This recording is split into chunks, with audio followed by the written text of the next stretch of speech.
एक समय धर्मराज युधिष्ठिर भगवान श्री कृष्ण चंद्र जी से कहते हैं कि हे प्रभु, आश्विन मास की कृष्ण पक्ष की एकादशी तिथि को किस नाम से जानते हैं और इस व्रत की क्या विधि है, क्या नाम है और किस विधि से कौन से मंत्रों की जप करने से कौन सी फल की पुण्य की प्राप्ति होती है। हे यदुनंदन, आप कृपा करके हमें बतावें। तब भगवान श्री कृष्ण जी महाराज धर्मराज से कहते हैं कि हे कौन्तेय, आश्विन मास की कृष्ण पक्ष की एकादशी तिथि को इंदिरा एकादशी व्रत के नाम से जानते हैं। यह एकादशी तिथि इंदिरा एकादशी नाम से जानते हैं और इस दिन एकादशी व्रत करने से, हे वत्स, इस एकादशी व्रत के प्रभाव से कुल के समस्त पितृ प्रसन्न हो जाते हैं और पितरों के आशीर्वाद से सभी कार्य सुसंपन्न होने लगते हैं। हे कौन्तेय, यदि कुल के कोई पितृ कुजोनी में गए हुए होते हैं, कोई पितृ देवता कुजोनी में, कुमार्ग में या यमलोक में गए हुए होते हैं, तो इंदिरा एकादशी व्रत के प्रभाव से और इंदिरा एकादशी व्रत के दिन तर्पण श्राद्ध कर्म करने से वे समस्त पितृ देवता वैकुंठ को प्राप्त हो जाते हैं। उन्हें मुक्ति मोक्ष की प्राप्ति हो जाती है, जिससे वे पितृ प्रसन्न हो जाते हैं और अपने वंशजों पर हमेशा उनकी कृपा दृष्टि बनी रहती है। तब बड़े प्रसन्न मुद्रा में धर्मराज पूछते हैं कि हे यदुनंदन, इसकी कौन सी कथा है। भगवान श्री कृष्ण कहते हैं कि हे धर्मराज, इंदिरा एकादशी व्रत के दिन व्रत कथा श्रवण करने से, सुनने से और पाठ करने से अनेक यज्ञों के पुण्य फल प्राप्त होते हैं और आज के दिन कथा श्रवण करने से पितृदेवता बहुत प्रसन्न होते हैं। ध्यान से सुनिए। सतयुग में एक महिष्मती नामक राज्य हुआ करती थी। उस महिष्मती राज्य की राजा थे राजा इंद्रसेन। हे धर्मराज, राजा इंद्रसेन भगवान विष्णु के परम भक्त थे और भगवान विष्णु की नित्य प्रतिदिन तीनों समय संध्या काल करते हुए पूजन वंदन सदैव किया करते थे, जिससे लक्ष्मीपति की कृपा, भगवान श्री नारायण की कृपा उस राजा इंद्रसेन पर हमेशा रहा करती थी। वह इंद्रसेन अपनी नगरी में समस्त प्रजाओं के बहुत प्रिय थे। धर्मपालक, सत्यवादी, सदाचारण, सत्यवाकी करने वाले इंद्रसेन विष्णु की सदैव भक्ति करते रहते थे और अपने प्रजाओं की सेवा करते थे। भगवान श्री नारायण की कृपा से उनकी राज्य में चारों तरफ सुख, शांति, समृद्धि सुसंपन्न बना करती थी। हे धर्मराज, उनके राज्य में दरिद्र नामक कोई चीज नहीं होती थी, कोई शब्द तक नहीं थी, अर्थात सभी प्रजाएं, सारी प्रजाएं सुसंपन्न और सुखी आनंद के साथ रहा करती थी।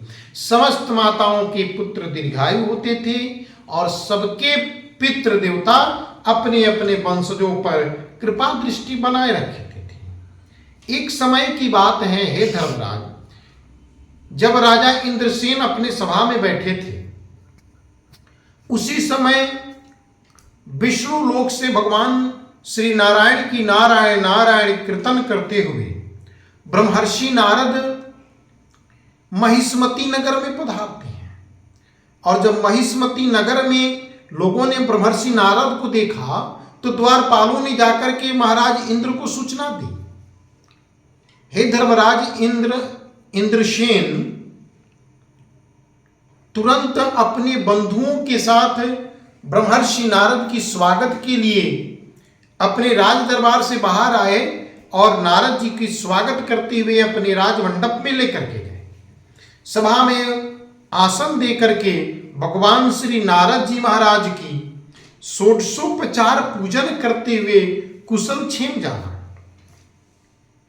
तब प्रसन्न मुद्रा में आशीर्वाद देते हुए नारद जी कहते हैं कि हे राजन, सब आपकी कुशल तो है ना, चारों तरफ सब सुमंगल तो है ना, और आपके स्वास्थ्य शरीर सब ठीक ठाक तो है। इस पर इंद्रसेन कहते हैं कि हे महाराज, आपकी कृपा से और भगवान श्री नारायण की कृपा से नगर में चारों तरफ सब सुमंगल है और शरीर भी आप सबकी आशीर्वाद से स्वस्थ है, सब कृपा आपकी है। इस पर भगवान ब्रह्मर्षि नारद जी मुस्कुराते हुए नारायण नारायण की जप करते हुए कहते हैं कि हे राजन, आपको सुनकर बड़ी आश्चर्य होगी, लेकिन मैं आपको बताने के लिए ही आया हूं, क्योंकि हमारा धर्म है कि हमारे शिष्य भगवान के भक्त कोई अनजान में कोई गलतियां ना कर बैठे। इसलिए हे राजन, आपको बताने के लिए और आगाह करने के लिए आया। राजन ध्यान से सुनिए। एक समय हम ब्रह्मलोक से यमलोक गए। जब यमलोक गए तो धर्मात्मा धर्मराज हमारी विधि पूर्वक बड़ी सेवा किए, स्तुति गायन किए, प्रशंसा किए, जिससे मैं बहुत प्रसन्न हुआ और धर्मराज की बहुत प्रशंसा हम भी की। वहीं अभी विराजमान ही थे कि देख रहे हैं कि यमलोक में आपके परम प्रतापी ज्ञानी और धर्मात्मा पिता यमलोक में कुयोनि में विचरण कर रहे हैं। जब मैंने इसे देखा तो उनसे इस योनि में आने का कारण पूछा तो विलपन करते हुए, अफसोस करते हुए, बिलखते हुए कष्ट भरी वाणी से उन्होंने कहा कि हे ब्रह्मर्षि, मैंने अपने जीवन में बहुत धर्म कर्म किया, लेकिन मुझसे एक गलती हो गई कि आश्विन कृष्ण पक्ष की एकादशी तिथि का मैंने अपमान कर दिया। उस दिन व्रत में भंग कर दिया, जिसके कुप्रभाव के कारण आज हम यमलोक के कुयोनि में विचरण कर रहे हैं और नाना प्रकार के दुख कष्ट को सहन कर रहे हैं। हे ब्रह्मर्षि, आप कृपा करके यदि आप हमारे पुत्र के पास एक संदेशा भेज दें तो आपकी बहुत कृपा होगी। नारद जी ने कहा कि हमारे भक्तों के लिए कोई कल्याण की काम हो तो इसमें तो हम अवश्य करेंगे, सो कृपा करके बताइए। हे राजन, तब आपके पिताजी ने कहा कि हे ब्रह्मर्षि, हमारे पुत्र से जाकर कह दीजिएगा, यह संदेशा दीजिएगा कि वह आश्विन मास की कृष्ण पक्ष की इंद्रा नामक एकादशी व्रत की विधि पूर्वक धर्म कर्म करे, व्रत करे और उस दिन हमारा श्राद्ध कर्म और तर्पण करेगा तो उसके किए हुए इंद्रा एकादशी व्रत के प्रभाव से हमारी कुयोनि से मुक्ति मिल जाएगी, इस अधो योनि से मुक्ति मिल जाएगी और हम स्वर्ग लोक वैकुंठ धाम के निवासी हो जाएंगे। इसलिए मैंने जब सुना तो यह संदेशा आपके पिताजी की संदेशा हे राजन आपको सुनाने के लिए आ गया। इसलिए आप विधि पूर्वक इस व्रत को करें। तब राजा इंद्रसेन ने कहा कि हे ब्रह्मर्षि, इंद्रा व्रत की क्या विधि होती है, इंद्रा एकादशी की कौन सी नियम है, क्या विधि है, सो विधि पूर्वक बताएं। ब्रह्मर्षि नारद जी ने कहा कि हे राजन, जब आश्विन कृष्ण पक्ष की 10वीं तिथि होती है उस दिन विधि पूर्वक स्नान आदि गंगा स्नान करके अपने पितरों को तर्पण करके एक बार भोजन करें और भगवान की गुणगान करते रहें। अगले दिन जब एकादशी तिथि होती है उस दिन नदी गंगा स्नान करके विधि पूर्वक भगवान श्री शालिग्राम जी महाराज की षोडशोपचार पूजन करें। ठाकुर जी की पूर्व सूक्त श्री सूक्त मंत्रों से पूजन करते रहें। ओम नमो भगवते वासुदेवाय इस मंत्र की जप करते हुए श्रीमान ठाकुर जी महाराज की पुंडरीकाक्ष भगवान की पूजन करें और उनसे स्तुति करें कि हे पुंडरीकाक्ष भगवान, हे परम नारायण, हे परमानंद आनंद के दाता भगवान, हमारे समस्त पितरों को मुक्ति प्रदान करें, हमारे समस्त पितरों पर कृपा करें, हमारे जो भी पितृ कुजोनी में गए हुए हैं उनके ऊपर कृपा करें कि वे वैकुंठ को निवासी हो जाएं, वे अधो जोनी से मुक्ति को प्राप्त करें। ऐसी प्रार्थना करते हुए सर्व सिद्धि कराए श्री ठाकुर जी महाराज की शालिग्राम की पूजन करें। फिर उस दिन अपने पितरों के श्राद्ध कर्म तर्पण आदि कर्म करें। विधि पूर्वक उस दिन एकादशी का महात्मा कथा को श्रवण करें, क्योंकि आज के दिन कथा श्रवण करने से समस्त पितरों को मुक्ति मिलती है। जो इस इंदिरा एकादशी व्रत कथा को करता है या सुनता है उसे उसके समस्त पितृ देवता प्रसन्न हो जाते हैं और तृप्त हो जाते हैं। इस प्रकार से ब्रह्मर्षि नारद जी बता करके अपने वैकुंठ लोक को चले गए, अंतर्ध्यान हो गए।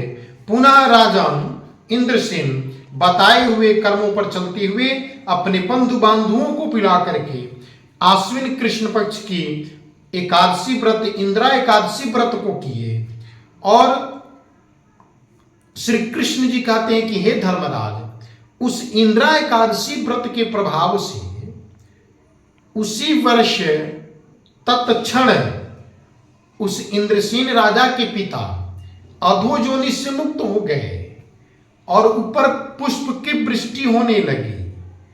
साथ ही उसके परम ज्ञानी धर्मात्मा वैकुंठ धाम के परम प्रिय निवासी हो गए।